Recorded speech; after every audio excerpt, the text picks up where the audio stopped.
ഇന്ന് നമ്മുടെ കൃഷിപ്പണിയിൽ ആദ്യം ഈ ഓട് വെച്ചിട്ട് ഒരു ബോക്സ് ഉണ്ടാക്കി അതിൽ കുറച്ച് ബീട്രൂട്ട് നടാൻ പോവാണേ.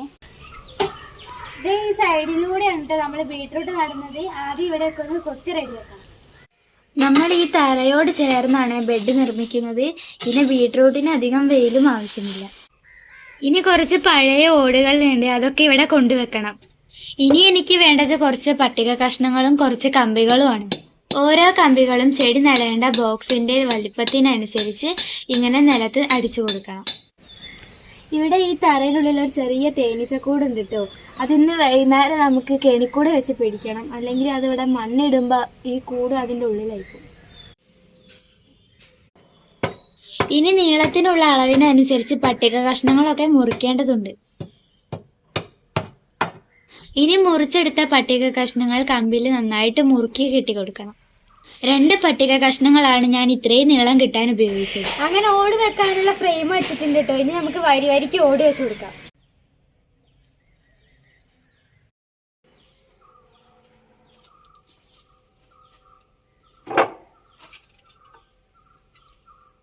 ഇനി ഓരോ ഓടുകളായി ഉള്ളിൽ നിന്നും പട്ടിക കഷ്ണത്തിലേക്ക് ചാരി വെച്ചാൽ നമ്മുടെ ബോക്സ് തയ്യാറായി.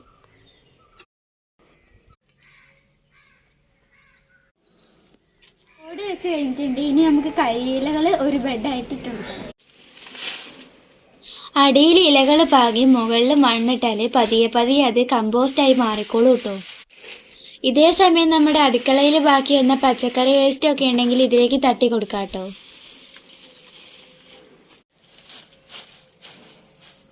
ഇനി ഈ ഭാഗത്തും കൂടെ ചെയ്യാനുണ്ടേ.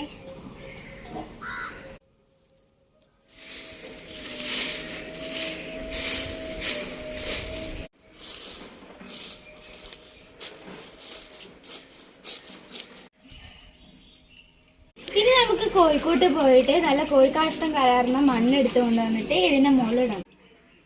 ഇനി നമുക്ക് മണ്ണെടുക്കാനായിട്ട് കോഴിക്കൂട്ടിലേക്ക് പോവാം. കോഴികൾ ഇപ്പം അല്ല കേട്ടോ, ഞാൻ 2 മാസം മുമ്പേ എല്ലാത്തിനെയും കൊടുത്തു. ഇനി എനിക്ക് കുറച്ച് കോഴിമക്കളെ വാങ്ങി ഇതിലിടണം. കോഴികൾ മാത്രമല്ല കേട്ടോ, എനിക്ക് ഇത്രയും സ്ഥലത്ത് ഒരു 10-20 മുയലുകളും ഉണ്ടായിരുന്നു, ഒക്കെ കൊടുത്തതാണ്. കോഴിക്കൂട്ടിലെ ഈ മണ്ണ് കോഴിക്കാഷ്ടവും മുയലും കാഷ്ടവും കൂടെ കൂടി നല്ല 1-ാം തരം വളമായിരിക്കുക കേട്ടോ.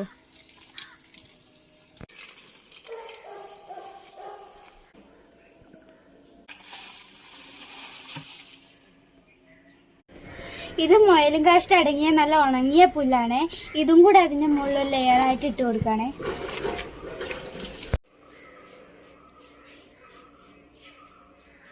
ഉണങ്ങിയ പുല്ലിൻ്റെ മേലെ നമ്മൾ ഒരു ലെയറും കൂടെ കമ്പോസ്റ്റ് ഇടുന്നുണ്ട്.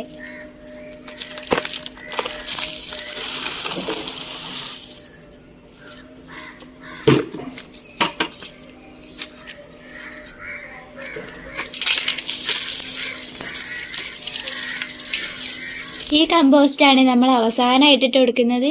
ഇനി ഇതിൻ്റെ മുകളിൽ നേരിട്ട് നമ്മൾ തൈകൾ നട്ടു കൊടുക്കും. അങ്ങനെ നമ്മുടെ ബെഡൊക്കെ സെറ്റ് ആയിട്ടുണ്ട് കേട്ടോ. ഇനി നമുക്ക് നന്നായിട്ടൊന്ന് നനച്ചു കൊടുക്കാം.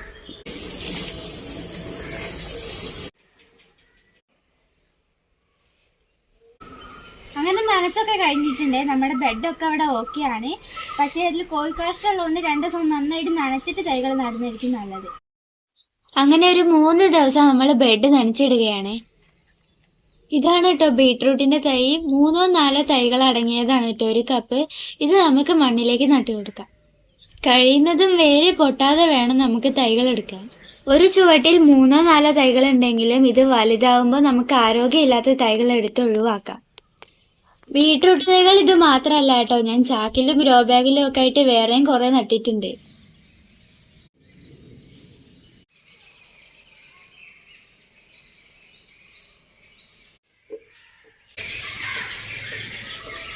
അങ്ങനെ നമ്മുടെ ബീട്രൂട്ടൊക്കെ ഇവിടെ നട്ട് കഴിഞ്ഞിട്ടുണ്ട് കേട്ടോ. അപ്പോൾ വീടിൻ്റെ ഈ ഒരു സൈഡും കൂടെ ഓടൊക്കെ വെച്ച് ഇങ്ങനെ ചെയ്തുകൊണ്ട് ഇവിടെയും കൂടെ നമുക്ക് ഉപകാരപ്രദമാക്കി എടുക്കാൻ പറ്റിയിട്ടുണ്ട്. അപ്പോൾ ഈ ഒരു വീഡിയോ ഇവിടെ വെച്ച് അവസാനിക്കുകയാണ്. ഇനി നമുക്ക് മറ്റൊരു വീഡിയോയുമായി വീണ്ടും കാണാം.